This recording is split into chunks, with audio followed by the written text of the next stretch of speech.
Après avoir dansé avec des poules, joué avec une miss sur un circuit de course de voitures de compétition, puis m'être lamentablement vautré sur la glace pour filmer des champions de danse sur patins acérés, j'ai décidé de revenir à quelque chose de plus calme. Alors c'est parti pour une nouvelle semaine de news high-tech, car l'info ne s'arrête jamais. Bonjour à tous, nous sommes le lundi 14/04/14 et c'est le Fresh News du jour, c'est parti. This is funky fresh. This is funky fresh. Pick up on a mustard pack and grab your double cheese and fries. Tout va très bien pour Amazon. Il y a une dizaine de jours, le distributeur lançait la commercialisation de son boîtier Fire TV qui permet de regarder du contenu vidéo et de jouer sur sa télé, le tout dans une petite console tournant sous une version modifiée de Android. Le succès est au rendez-vous, le boîtier Fire TV qui n'est distribué qu'aux États-Unis pour le moment est déjà épuisé. Amazon doit être content, mais l'esprit de Jeff Bezos, son patron, est sans doute focalisé sur un autre projet plus important. On en parle depuis déjà plusieurs mois, mais les événements semblent se précipiter pour le smartphone de Amazon. Selon le Wall Street Journal, le distributeur devrait sortir son smartphone dès la rentrée de septembre 2014. Amazon aurait déjà présenté des prototypes à des développeurs car le Kindle Phone serait loin d'être un smartphone classique. Il serait doté de 4 caméras à très haute résolution permettant d'afficher des éléments en 3D visibles au-dessus de l'écran, un peu comme un hologramme, et ce sans lunettes spéciales. Toujours selon le Wall Street Journal, la production de 600 000 appareils serait lancée fin avril pour une annonce officielle en juin et une commercialisation en septembre.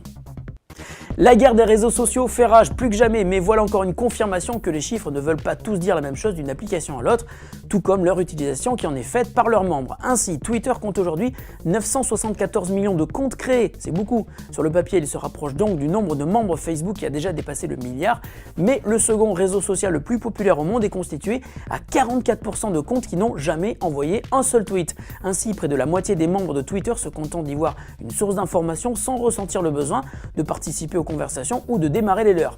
Selon Top Charts, il existe actuellement 240 millions de comptes Twitter actifs, soit qui se connectent une fois par mois. 30% des comptes ont envoyé entre 1 et 10 tweets, alors que seulement 13% des 974 millions de comptes ont posté plus de 100 tweets. On estimait l'an dernier que 9% des utilisateurs représentaient 90% des messages envoyés sur Twitter. On vous pose donc aujourd'hui la question, considérez-vous Twitter comme un réseau d'information ou de discussion? Donnez-nous votre avis dans les commentaires sous la vidéo.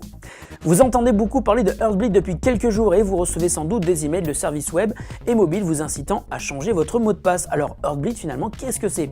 Eh bien c'est une vulnérabilité qui a été découverte dans OpenSSL. Elle permet à un attaquant de provoquer un contournement de la politique de sécurité et une atteinte à la confidentialité des données des utilisateurs qui sont conservées par de très nombreux sites web. Cette faille n'est pas nouvelle, on estime qu'elle existe depuis 2012. Elle permet donc à un hacker de s'emparer des clés privées d'un serveur sécurisé et d'avoir accès à vos données hébergées par un service web qui utilise le système OpenSSL. Si elle existe depuis 2 ans, mars 2012 pour être précis, la faille vient seulement d'être découverte il y a quelques jours et pour cette raison, Cloud, Twitter, Facebook, Dropbox, Yahoo, Google, mais aussi environ 500 000 sites web et e-commerce dans le monde pourraient être vulnérables à cette faille. Sitôt découverte, celle-ci a été corrigée et tous les services qui l'utilisent ont été mis à jour avec de nouvelles librairies OpenSSL. Comme Heartbleed ne laisse pas de traces, on ne sait pas avec certitude si la faille a été exploitée par des hackers. En revanche, il se murmure que les experts de la NSA auraient profité de Heartbleed pendant 2 ans pour espionner leur cible. L'agence dément, mais si c'est vrai, ce ne serait pas la première fois que la NSA emploie des voies illégales pour accomplir sa mission de surveillance. Par sécurité, n'hésitez pas à changer vos mots de passe sur l'ensemble des services web que vous utilisez.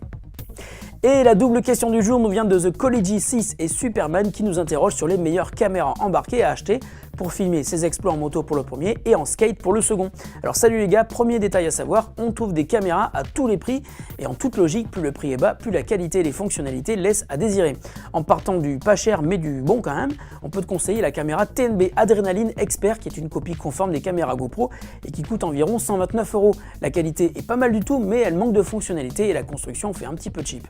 À un niveau supérieur, on te conseille la Toshiba Camileo X-Sport qui, comme la TNB, possède un écran à l'arrière et reste très inspirée du look GoPro. Elle coûte environ 250 € et elle est compatible avec un très grand nombre d'accessoires de fixation. Au même tarif, vous pouvez commencer à regarder les GoPro qui restent la référence avec plusieurs modèles, White, Silver et le dernier modèle Hero 3 Plus Black, d'excellente qualité, mais là elle est vraiment hors de prix, comptez environ 450 €, mais si vous cherchez le meilleur produit du marché, eh bien c'est celle-là. En revanche, impossible de faire l'impasse sur un modèle atypique, la Garmin Verb qu'on a tout récemment testé et qui est pour nous une grande réussite. Son image est de qualité exceptionnelle, son seul défaut reste cependant le manque de réglage au niveau justement du nombre d'images par seconde. Mais à part ça, on vous la conseille vivement. Elle coûte dans les 270 € et elle possède un tout petit écran de contrôle très pratique. Le modèle Elite plus cher embarque en plus un GPS, on vous laisse regarder les nombreux tests sur internet, mais n'oubliez pas un des éléments majeurs pour choisir sa caméra, l'autonomie. Fresh News, c'est fini pour aujourd'hui, on se retrouve demain pour de nouvelles actus de la planète high-tech. Salut à tous et bonne journée. Et moi je vais me soigner.